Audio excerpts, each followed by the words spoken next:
salam dan bahagia. Perkenalkan, nama saya Benta Selika Mutiara Asyari dengan NIM 2020010059 dari program studi agribisnis Fakultas Pertanian Universitas Sarjana Wiyata Tamsiswa Yogyakarta. Sesuai dengan instruksi UAS Manajemen Sumber Daya Manusia, kali ini saya akan menjelaskan beberapa isi atau beberapa poin yang terdapat pada Undang-Undang Cipta Kerja. Baik, sebelum kita masuk kepada beberapa isi Undang-Undang Cipta Kerja yang akan kita bahas pada presentasi kali ini, alangkah baiknya kita mengetahui dulu pengertian dari Cipta Kerja itu sendiri. Menurut Omnibus Law, pengertian dari Cipta Kerja itu sendiri itu yaitu upaya penciptaan kerja melalui usaha kemudahan, perlindungan dan pemberdayaan usaha mikro, kecil dan menengah, peningkatan ekosistem investasi dan kemudahan berusaha, dan investasi pemerintah pusat dan percepatan proyek strategi nasional. Nah, di dalam Undang-Undang Cipta Kerja itu sendiri ada tujuannya, yaitu yang pertama ada tujuan Omnibus Law, diantaranya peningkatan ekosistem investasi, kemudahan berusaha, peningkatan perlindungan dan kesejahteraan pekerja, dan investasi pemerintah pusat dan percepatan proyek strategi nasional. Kemudian untuk tujuan dibentuknya Undang-Undang Cipta Kerja itu sendiri, yaitu Undang-Undang Cipta Kerja diharapkan akan menjadi bagian dari upaya pemulihan ekonomi nasional, khususnya dalam mendorong transformasi ekonomi agar mampu menciptakan lapangan kerja baru bagi masyarakat. Nah, tujuan dibuatnya Undang-Undang Cipta Kerja itu yaitu untuk menciptakan lapangan kerja seluas-luasnya bagi rakyat Indonesia secara merata di seluruh wilayah NKRI. Kemudian kita masuk pada beberapa poin yang akan kita bahas dalam Undang-Undang Cipta Kerja, yaitu pengupahan, kontrak kerja, hak cuti dan libur, pesangonan, jaminan kehilangan kerja, pemutusan hubungan kerja. Oke, kita masuk kepada pengupahan. Untuk melaksanakan ketentuan pasal 81 dan pasal 185 huruf B Undang-Undang Nomor 11 Tahun 2020 tentang Cipta Kerja, perlu menetapkan peraturan pemerintah tentang pengupahan. Di antaranya bab 1, ketentuan umum mencakup pengertian upah itu sendiri hingga hak pekerja atau buruh. Kemudian pada bab 2 atau kebijakan pengupahan, yaitu penetapan kebijakan pengupahan sebagai salah satu upaya mewujudkan hak pekerja atau buruh atas penghidupan yang layak bagi kehidupan. Selain itu juga dijelaskan mengenai insentif dan tunjangan untuk para pekerja atau buruh. Kemudian masuk kepada kontrak kerja, perjanjian kerja waktu tertentu. Pada pasal 2 dijelaskan ada beberapa poin, diantaranya poin yang pertama, hubungan kerja terjadi karena adanya perjanjian kerja antara pengusaha dan pekerja atau buruh. Yang poin kedua yaitu perjanjian kerja dibuat secara tertulis atau lisan. Poin ketiga yaitu perjanjian kerja yang dibuat secara tertulis dilaksanakan sesuai dengan ketentuan peraturan perundang-undangan. Poin yang keempat yaitu perjanjian kerja dibuat untuk waktu tertentu atau untuk waktu yang tidak tertentu. Pada pasal 3, PKWT dilaksanakan sesuai dengan ketentuan peraturan perundang-undangan. Kemudian pada pelaksanaan perjanjian kerja waktu tertentu, pada pasal 4, PKWT didasarkan atas jangka waktu dan selesainya suatu pekerjaan tertentu. Kemudian pada poin kedua, PKWT tidak dapat diadakan untuk pekerjaan yang tidak bersifat tetap. Bisa dilihat pada pasal 5, 6, dan 7 dalam kontrak kerja di PPT yang sudah saya paparkan. Kemudian masuk pada hak cuti dan libur. Bab 4, waktu kerja dan waktu istirahat. Pasal 21 terdapat 2 poin, diantaranya setiap pengusaha wajib melaksanakan ketentuan waktu kerja. Waktu kerja sebagaimana dimaksud pada ayat 1 meliputi 7 jam dalam 1 hari dan 40 jam dalam 1 minggu untuk 6 hari kerja. dan dalam 1 minggu, atau 8 jam dalam 1 hari dan 40 jam dalam 1 minggu untuk 5 hari kerja dalam 1 minggu. Untuk poin yang ketiga, ketentuan waktu kerja sebagaimana dimaksud dalam ayat 2 tidak berlaku bagi sektor usaha atau pekerja tertentu. Untuk poin yang keempat, pelaksanaan jam kerja bagi pekerja atau buruh di perusahaan diatur dalam perjanjian kerja, peraturan perusahaan atau perjanjian kerja bersama.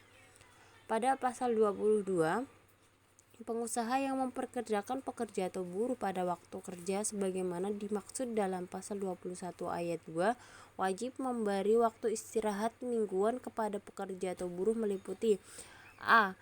Istirahat mingguan 1 hari untuk 6 hari kerja dalam 1 minggu, atau istirahat mingguan 2 hari untuk 5 hari kerja dalam 1 minggu. Jadi yang dimaksud itu misalkan untuk jam kerjanya itu sehari meliputi 7 jam kerja, berarti untuk masuk kerjanya itu seminggu tuh 6 kali 6 hari kerja. Kemudian kalau yang 1 harinya 8 jam, berarti 1 minggu itu masuknya hanya 5 hari, seperti itu. Kemudian pada bagian kelima, istirahat panjang, pasal 35 terdapat beberapa poin, diantaranya perusahaan tertentu dapat memberikan istirahat panjang. Perusahaan tertentu sebagaimana dimaksud pada ayat 1 merupakan perusahaan yang dapat memberikan istirahat panjang dan pelaksanaan diatur dalam perjanjian kerja, peraturan perusahaan atau perjanjian kerja bersama. Kemudian kita masuk pada pesangon. Pesangon itu terdapat pada hak akibat pemutusan hubungan kerja. Dalam pasal 40 ayat 1 menjelaskan dalam hal terjadi pemutusan hubungan kerja, pengusaha wajib membayar uang pesangon atau uang penghargaan masa kerja dan uang penggantian hak yang seharusnya diterima oleh buruh atau pekerja. Kemudian pada ayat 2, uang pesangon sebagaimana dimaksud pada ayat 1 diberikan dengan ketentuan sebagai berikut. Poin A, masa kerja kurang dari 1 tahun atau 1 bulan upah. B, masa kerja 1 tahun atau lebih tetapi kurang dari 2 tahun 2 bulan upah. C, masa kerja 2 tahun atau lebih tetapi kurang dari 3 tahun yaitu 3 bulan upah. Yang keempat, masa kerja 3 tahun atau lebih tetapi kurang dari 4 tahun mendapatkan 4 bulan upah, dan seterusnya. Kemudian pada ayat 3, uang penghargaan masa kerja sebagaimana dimaksud pada ayat 1 diberikan dengan ketentuan sebagai berikut. Pada poin A, masa kerja 3 tahun atau lebih tetapi kurang dari 6 tahun dikasih upah 2 bulan upah, dan seterusnya. Bisa dibaca sendiri pada PPT yang sudah saya paparkan. Pemutusan hubungan kerja. Bab 5, pemutusan hubungan kerja.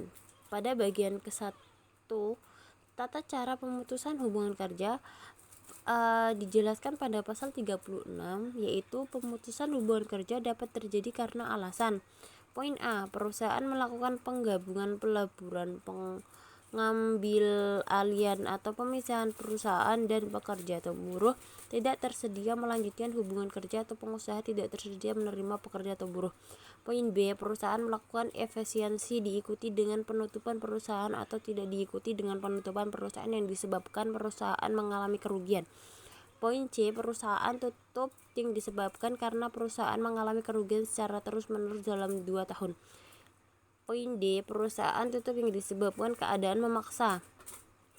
Poin E, perusahaan dalam keadaan penundaan kewajiban pembayaran utang. Poin F, perusahaan pailit. Poin G, adanya permohonan pemutusan hubungan kerja yang diajukan oleh pekerja buruh dengan alasan pengusaha melakukan perbuatan sebagai berikut. Yang pertama, penganiayaan, penghinaan secara kasar atau pengancaman pekerja atau buruh. Yang kedua, membujuk atau menyuruh pekerja atau buruh untuk melakukan perbuatan yang bertentangan dengan peraturan undang-undangan. Yang ketiga, tidak membayar upah tepat pada waktu yang telah ditentukan selama 3 bulan berturut-turut atau lebih, meskipun pengusaha membayar upah secara tepat waktu sesudah itu. Untuk poin-poin selanjutnya dapat dibaca sendiri pada PPT yang sudah saya berikan. Jika ditanya apakah dalam Undang-Undang Cipta Kerja terdapat beberapa poin yang dapat merugikan pekerja atau buruh, saya jawab iya, terutama dalam hak cuti dan istirahat. Di dalam Undang-Undang Cipta Kerja, istirahat bagi pekerja hanya diperbolehkan sekali dalam sepekan.